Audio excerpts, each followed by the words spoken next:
एकदम रमाइलो यो मेरो फर्स्ट टाइम हो आएको यहाँको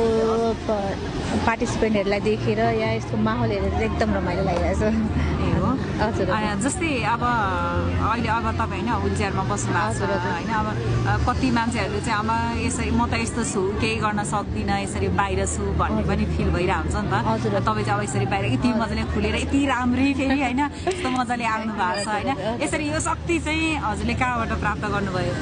पहिला त सुरुमा आफैमा आउनुपर्छ होइन त्यसपछि चाहिँ प्यारेन्ट्स होइन जो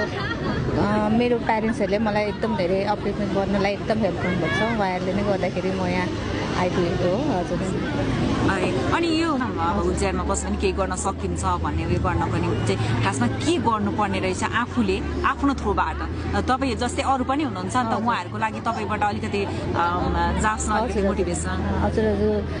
यस्तो हुन्छ घरैमा बस्यो भने चाहिँ म यस्तो हो भन्ने जस्तो नै फिल आउँदो रहेछ होइन बाहिर निस्किनु पर्यो एक्सपोजर हुनु पर्यो बाहिर